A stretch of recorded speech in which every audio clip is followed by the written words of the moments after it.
অরবরেই বড়ি কুল খেলে কি হয়? উপকারিতা ও সতর্কতা। অরবরেই বা বড়ি অনেক জায়গায় কুল নামেও পরিচিত, একটি টক মিষ্টি ও রুচিকর ফল যা সাধারণত শীতকালে পাওয়া যায়।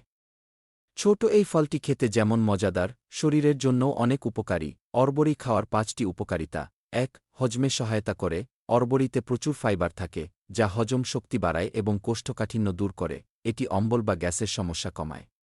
২. রোগ প্রতিরোধ ক্ষমতা বাড়ায়। এতে আছে ভিটামিন কি ও অ্যান্টিঅক্সিডেন্ট, যা ঠান্ডা, সর্দি ও ফ্লু থেকে রক্ষা করে। শরীরের ইমিউন সিস্টেম শক্তিশালী হয়। ৩. দাঁত ও মাড়ির যত্নে সহায়ক। অরবরি মাড়ি থেকে রক্ত পড়া ও দাঁতের সংক্রমণ প্রতিরোধে সাহায্য করে। অনেক সময় শুকনো বড়ি চিবিয়ে খেলে মুখের দুর্গন্ধ কমে। ৪. রক্ত পরিষ্কার করে। অরবরি রক্তের টক্সিন দূর করতে সাহায্য করে এবং চর্মরোগ কমাতে পারে। ৫. ত্বক ও চুলের জন্য উপকারী। ভিটামিন এ ও কি ত্বক মসৃণ করে ও চুল পড়া কমায়। নিয়মিত খেলে ত্বক উজ্জ্বল হতে পারে। সতর্কতা: খুব বেশি খেলে, অতিরিক্ত খেলে পেটের গ্যাস্ট্রিক, ফাঁপা বা ডায়রিয়া হতে পারে। টক জাতীয় অরবরেই বেশি খেলে দাঁতের এনামেল ক্ষতিগ্রস্ত হতে পারে। কিছু মানুষের অ্যালার্জি বা মুখে ঘা হতে পারে অতিরিক্ত খাওয়ার ফলে।